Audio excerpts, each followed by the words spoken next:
शराब पीने लगे, सट्टा खेलने लगे, तो अब क्या करोगे? उसको डांटोगे, मारोगे, सजा दोगे। करते हैं ना?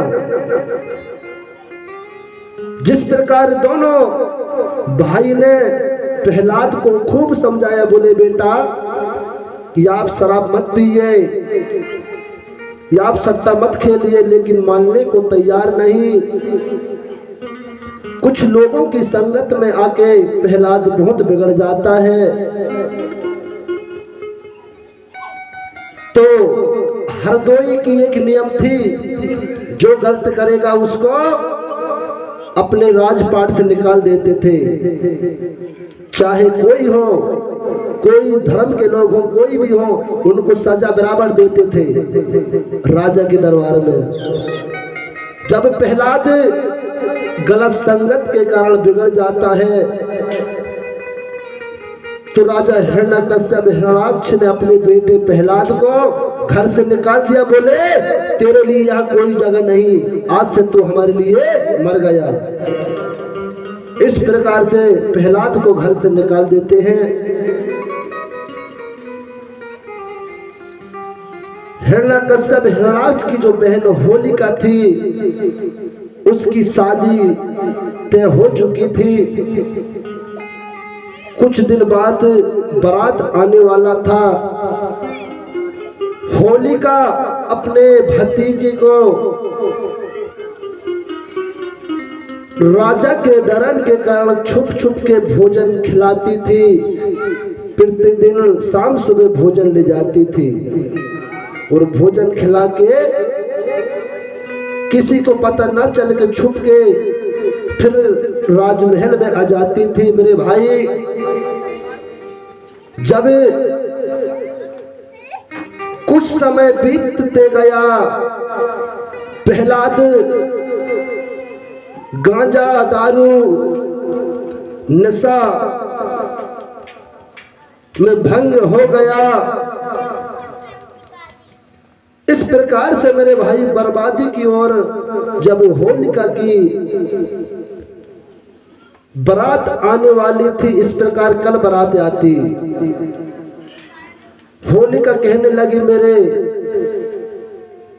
भतीजी को एक बार भोजन खिला दूं, फिर न जाने मिलेगा कि नहीं मिलेगा, मैं तो कल ससुराल चली जाऊंगी।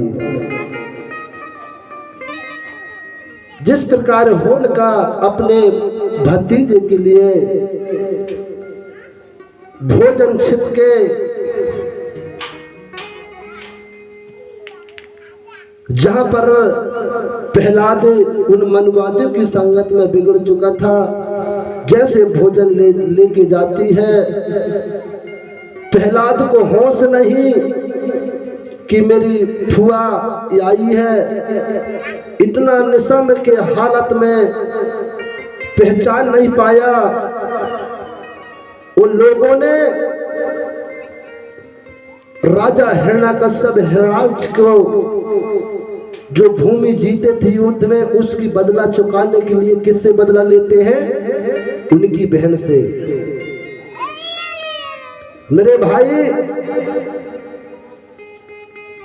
होलिका को पकड़ लेते हैं और सारे लोग उसको परेशान करते हैं। तो किस प्रकार जो मनुवाद की जो चाल होती है, वो कभी उनके मन में कपट ही रहता है। तो कहना है, यार चोर जवारी कभी न चुक हई, यार बेचारे चुकत ना। यार चोर जवार कभी न चुक हई, यार बेचारे चुकत ना। विषधर सर पे कभी ना चुक हई, फिर चुकला ना चुकत ना।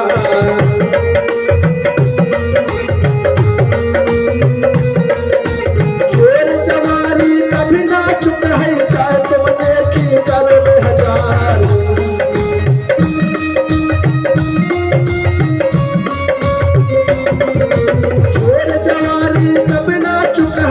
और बेचारे चुकत ना, सुंदर सर पे कभी ना चुके और चुकना ना चुकत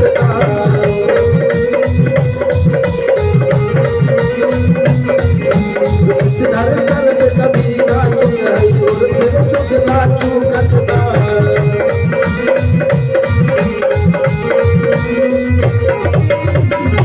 इस प्रकार से मेरे भाई चोरी करने वाला चोरी चोरी ही करता है और विष धरे सर पे कभी न चुके। चाहे आप सर्प को कितना ही दूध पिला दो लेकिन आपको डसेगा। इसलिए इन लोगों से सावधान रहना, चाहे गांव के लोग हों चाहे अंत गांव के लोग हों चाहे कोई हो। चोरी करने वाला चोर चोरी ही करेगा, चुगली करने वाला चुगली ही करेगा और विष धर सर पे कभी न चुकही। चाहे